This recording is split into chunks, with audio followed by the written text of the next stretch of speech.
বীর আসিফুল আহমদ জিন্দাবাদ জিন্দাবাদ জিন্দাবাদ বীর আসিফুল আহমদ জিন্দাবাদ জিন্দাবাদ জিন্দাবাদ বীর আসিফুল আহমদ জিন্দাবাদ জিন্দাবাদ জিন্দাবাদ বহিরাগত হুঁশিয়ার হুঁশিয়ার হুঁশিয়ার বহিরাগত হুঁশিয়ার হুঁশিয়ার হুঁশিয়ার জয় আয়কম জয় আয়কম জয় আয়কম জয় আয়কম জয় আয়কম জয় আয়কম।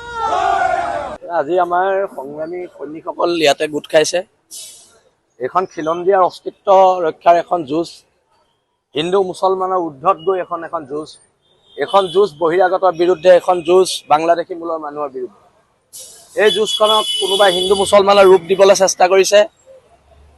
এইবিলাক বাধা উফৰাই আজি বীৰ লাচিত থানাৰ হিন্দু মুছলমান সকলো খিলঞ্জীয়া সৈনিক ইয়াত লগ হৈছে আৰু অনাগত দিনত আজাদ চৌধুৰীক গ্ৰেপ্তাৰ কৰিব লাগিব। আজাদ চৌধুৰীৰ ঘৰ এভেকশ্যন কৰিব লাগিব। যোৰহাটৰ বহুতো খিলঞ্জীয়া মুছলমান মানুহে আমালৈ ফোন কৰিছে যে সেই অঞ্চলটোত প্ৰকৃততে আমাৰ অসমীয়া মুছলমানৰ অঞ্চল আছিলে। বৰ্তমান সময়ত তাত অসমীয়া মুছলমানৰ কোনো ধৰণৰ দপদপনি নাই, কেৱল মাত্ৰ বাংলাদেশী মূলৰ মানুহবিলাকৰ দপদপনি। আৰু আজি যোৰহাটৰ সমূহ খিলঞ্জীয়া মানুহ লগতে খিলঞ্জীয়া মুছলমানসকলে আমাক আজি সহযোগ কৰিম বুলি প্ৰতিশ্ৰুতি দিছে।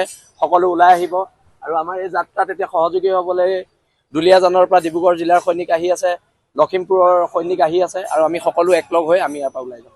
আজি যিটো ইতিহাসৰ আটাইতকৈ যিটো ডাঙৰ ৰেলী হৈছিলে, সেইদিনা যোৰহাটত নৰেন্দ্ৰ মোদী আহিছিলে। এতিয়া সেইদিনা যে আমি ৰেলীটো কৰিছিলোঁ গৌৰৱ গগৈৰ মতে কৰিছিলোঁ নেকি? আজি গৌৰৱ গগৈ আহিব কংগ্ৰেছৰ ভ্ৰমণলৈ যা, আমি যাম এফালে, তেওঁ যাব এফালে। এখন জাতি ৰক্ষাৰ যুদ্ধ।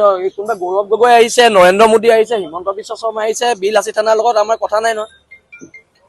জাতি বচোৱা সংগ্ৰাম আমি কৰি যাম আমাৰ ৰাস্তাত। বিজেপি কংগ্ৰেছে নিজৰ ভোট বেংকৰ ৰাজনীতি কৰি আছে, কৰি থাকক, তাত আমাৰ ক'বলগীয়া একো নাই নহয়। বীর আসিফুল আহমদ জিন্দাবাদ জিন্দাবাদ জিন্দাবাদ বীর আসিফুল আহমদ জিন্দাবাদ জিন্দাবাদ জিন্দাবাদ বীর আসিফুল আহমদ জিন্দাবাদ জিন্দাবাদ জিন্দাবাদ বহিরাগত হুঁশিয়ার হুঁশিয়ার হুঁশিয়ার বহিরাগত হুঁশিয়ার হুঁশিয়ার হুঁশিয়ার জয় আয়কম জয় আয়কম জয় আয়কম জয় আয়কম জয় আয়কম জয় আয়কম।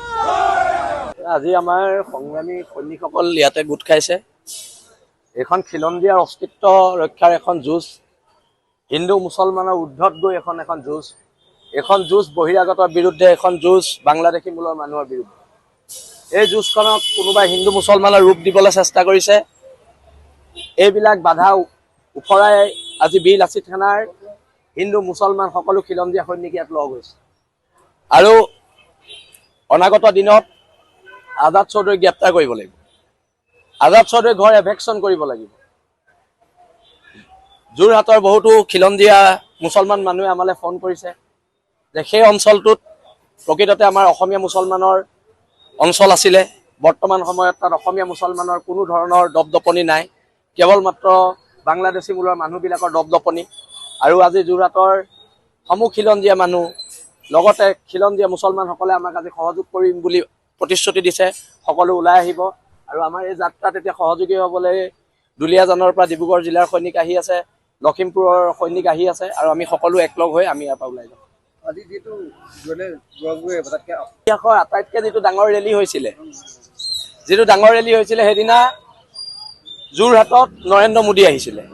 এতিয়া সেইদিনা যে আমি ৰেলীটো কৰিছিলোঁ গৌৰৱ গগৈৰ মতে কৰিছিলোঁ নেকি?